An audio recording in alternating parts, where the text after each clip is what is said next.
Assalamualaikum warahmatullahi wabarakatuh. Perkenalkan, nama saya Siti Arsya Nur Fadilah dengan NPM 234101119 dari Prodi Kesehatan Masyarakat kelas B. Di sini, saya akan melakukan learning journal dari mata kuliah Gizi Kesehatan Masyarakat tentang kebutuhan gizi bayi dan balita. Ada 4 outline yang akan dibahas pada kali ini. Yang pertama ada inisiasi menyusui dini atau IMD, yang kedua ada pemberian ASI eksklusif, yang ketiga ada kebutuhan gizi bayi dan balita, yang keempat ada PMBA atau pemberian makan bayi dan anak. Nah, sebelum itu ada perbedaan antara bayi dan balita. Kalau bayi merupakan anak usia 0-11 bulan, sedangkan balita merupakan anak usia 12-59 bulan. Mengapa gizi balita dan bayi itu penting? Yang pertama ada periode emas pertumbuhan atau window of opportunity. Nah, ini terjadi pada 1000 pertama kehidupan. Ini juga terjadi pertumbuhan yang sangat cepat. Jika pemenuhan zat gizi tidak terpenuhi, kondisi kesehatan yang tidak baik tentunya akan berdampak pada pertumbuhan dan perkembangan bayi dan balita.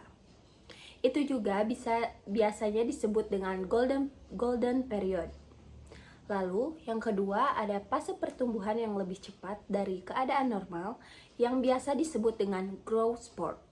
Pada keadaan seperti ini, orang tua kadang tidak menyadari bahwa anaknya memiliki perkembangan dan pertumbuhan yang sangat cepat.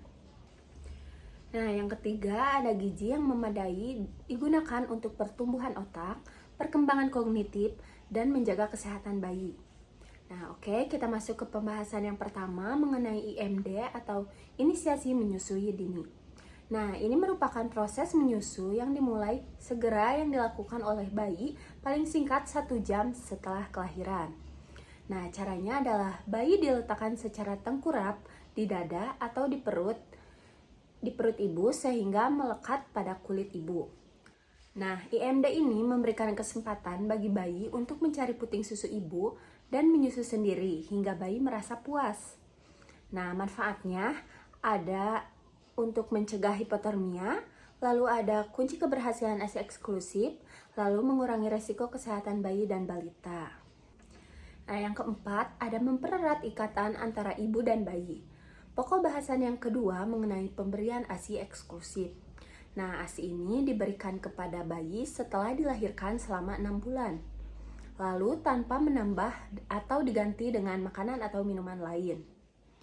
Nah, ASI itu sendiri merupakan emulsi lemak dalam larutan protein, laktosa, dan mineral. Nah, pada 6 bulan pertama rata-rata produksi ASI itu sekitar 780 mili per hari. Lalu, 6 bulan kedua, produksi ASI rata-rata 600 mili per hari. Nah, komposisi ASI ini tentunya dipengaruhi oleh asupan gizi dan status gizi bayi. Lalu yang kedua ada stadium laktasi. Nah, stadium laktasi ini mempunyai beberapa proses. Yang pertama ada colostrum. Nah, ini terjadi pada 1-3 hari selama produksi. Nah, colostrum ini kaya akan vitamin, larut lemak, dan protein. Lalu, volume antara 2-20 mili dalam 3 hari pertama dan energi yang dihasilkan pada 100 mili colostrum sama dengan 67 kalori. Nah, lalu yang kedua ada ASI transisi. ASI transisi ini merupakan transisi dari colostrum dan menjadi ASI matur. Produksi ini terjadi pada hari ke-7 sampai 10 sampai 2 minggu pasca melahirkan.